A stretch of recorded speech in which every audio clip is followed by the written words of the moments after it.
مولاي صل وسلم دائما أبدا على حبيبك خير الخلق كلهم. مولاي صل وسلم دائما أبدا على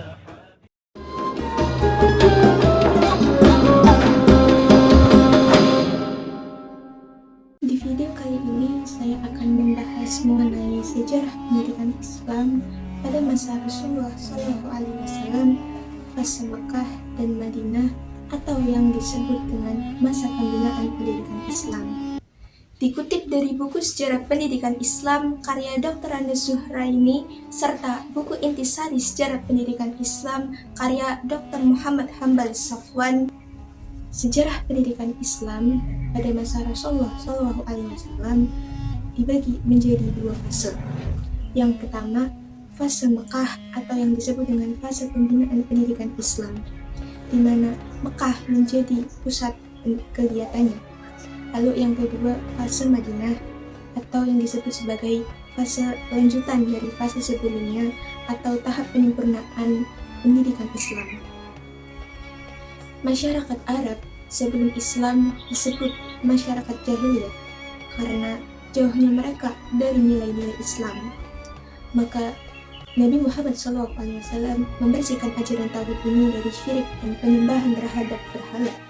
Lalu Nabi Muhammad SAW pun diutus oleh Allah SWT untuk menjadi pendidik bagi umatnya, untuk meluruskan serta memperbaiki situasi budaya masyarakatnya agar kembali kepada ajaran tauhid yang benar. Maka mulailah beliau menerima petunjuk dari Allah SWT tentang bagaimana beliau melaksanakan tugasnya. Jadi awal mula pertumbuhan dan perkembangan pendidikan Islam berada pada masa Nabi Muhammad SAW yang dimulai pada awal kenabian Rasulullah. Pendidikan Islam dimulai saat Nabi Muhammad menerima wahyu dari Allah di Gua Hira, yakni pada tanggal 17 Ramadan tahun 13 bulan Hijriah atau 610 Masehi, yaitu dengan turunnya Quran Surah Al-Alaq ayat 1-5. Pada fase Mekah ini terbagi menjadi dua tahap. Yang pertama yaitu tahap pendidikan secara sembunyi-sembunyi, dan yang kedua yaitu tahap pendidikan secara terbuka atau lebih meluas atau secara terang-terangan. Dakwah ini dimulai dengan Rasulullah mengajak istrinya Khadijah untuk memeluk Islam. Kemudian diikuti oleh Ali bin Abi Thalib dan Zaid bin Harithah, yang kemudian Rasulullah juga mengajak sahabat karibnya yaitu Abu Bakar As-Siddiq, yang kemudian ajakan tersebut disampaikan secara lebih luas tetapi masih terbatas. Maka berimanlah antara lain Utsman bin Affan, Zubair bin Awam, Sa'ad bin Abi Waqqas, yang kemudian mereka disebut dengan as-sabiqun al-awwalun atau orang-orang yang mula-mula masuk Islam. Pada tahap sembunyi-sembunyi ini, pusat kegiatan pendidikan Islam diselenggarakan di rumah Arqam bin Abi Arqam. Pendidikan pada fase ini sangat personal dan langsung, yaitu berinteraksi dengan sang guru utama, Nabi Muhammad SAW. Adapun kurikulum yang digunakan pada periode Mekah dan Madinah yaitu Al-Quran, serta metode yang digunakan yaitu metode ceramah, diskusi, pembiasaan, hafalan, dan yang lainnya. Lalu pendidikan pada periode Mekah ini lembaganya yaitu Darul Arqam dan Kutab. Setelah 3 tahun Rasulullah melaksanakan dakwah secara sembunyi-sembunyi, kemudian turunlah wahyu berikutnya kepada beliau, yaitu Quran Surah Al-Hijr ayat 94 yang memerintahkan agar beliau berdakwah secara terang-terangan. Seiring dengan jumlah sahabat yang semakin banyak memeluk Islam, maka beliau meningkatkan lagi jangkauan dakwahnya secara terang-terangan, namun belum maksimal. Maka Rasulullah pun mengubah strategi dakwahnya menjadi seruan dakwah skala internasional.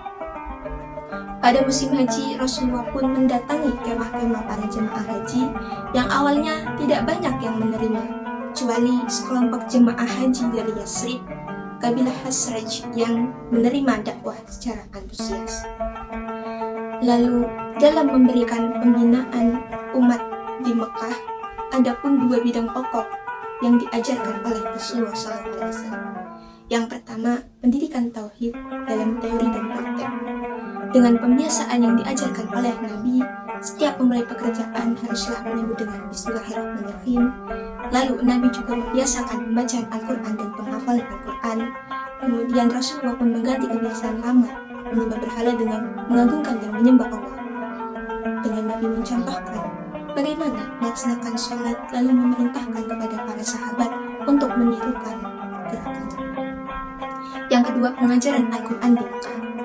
Beberapa orang di kalangan masyarakatnya yang pandai dalam baca tulis, diantaranya Umar bin Khattab, Ali bin Abi Thalib, dan Utsman bin Affan. Lalu beliau memerintahkan kepada para sahabatnya agar membaca dan menghafalkan sesuai betul dengan yang dibacakannya. Adapun pada pengajaran Al-Quran di Mekah ini dikenal dengan materi baca tulis atau yang sekarang kita sebut dengan imla dan iqra. Lalu pemahaman Al-Quran yang sekarang kita pahami sebagai tafsir Quran. Lalu Nabi memerintahkan kepada para sahabat yang pandai menulis untuk menuliskan ayat Al-Quran sesuai dengan yang dibacakan Nabi Muhammad. Lalu Nabi juga menganjurkan kepada para sahabatnya untuk mewajibkan ayat Al-Quran dibacakan di dalam sholat. Pada fase Mekah ini, para sahabat pun mempelajari Al-Quran di suatu rumah, yaitu rumah Arqam. Pengajaran Al-Quran pun terus berlangsung sampai Nabi Muhammad bersama para sahabat hijrah ke Madinah. Lalu yang kedua, fase pelaksanaan pendidikan Islam di Madinah. Ketika Rasulullah dan para sahabat hijrah ke Madinah, salah satu program yang beliau laksanakan yaitu pembangunan sebuah masjid atau yang sekarang kita kenal sebagai Masjid Nabawi. Masjid itulah merupakan pusat kegiatan Nabi Muhammad bersama kaum muslimin untuk secara bersama-sama membina masyarakat baru, masyarakat yang disinari oleh tauhid dan mencerminkan persatuan dan kesatuan umat. Di masjid itulah beliau bermusyawarah mengenai berbagai urusan, mendirikan salat berjamaah, membacakan Al-Quran, baik dalam pengulang ayat-ayat yang sudah diturunkan terdahulu maupun ayat-ayat yang baru diturunkan. Dan di masjid itulah merupakan pusat pendidikan dan pengajaran bagi para sahabat dan yang lainnya. Lalu materi pendidikan Islam periode Madinah ini terdiri dari dua pokok pembahasan. Yang pertama, pendidikan sosial politik di Madinah, yang pada pelaksanaan atau prakteknya terdiri dari pendidikan ukhuwah atau persaudaraan antara kaum muslimin. Rasulullah SAW membina ukhuwah antara kaum muhajirin dan ansor serta membuat piagam Madinah sebagai perjanjian politik dan sosial. Lalu ada pula pendidikan kesejahteraan sosial, pendidikan kesejahteraan keluarga, dan pendidikan hankam atau pertahanan dan keamanan dakwah Islam. Kemudian yang kedua yaitu pengajaran Al-Quran di Madinah. Pada fase Madinah, Rasulullah memperbolehkan Al-Quran dibaca dalam 7 huruf atau 7 dialek yang berlaku pada suku Arab pada masa itu. Karena setelah hijrah ke Madinah, ajaran Islam pun diterima oleh berbagai macam suku bangsa Arab yang mempunyai dialek yang berbeda dengan dialek Quraisy. Adapun halaqah telah didirikan di masjid semenjak masjid didirikan, dan keadaan ini berjalan terus sepanjang tahun. Lalu dibentuklah Dars Al-Suffah yang digunakan sebagai tempat belajar dan tempat tinggal bagi sahabat yang dimuliakan. Saya Fauzatun-Nisa, mahasiswi Institut Agama Islam Pemalang. Terima kasih. Wassalamualaikum warahmatullahi wabarakatuh.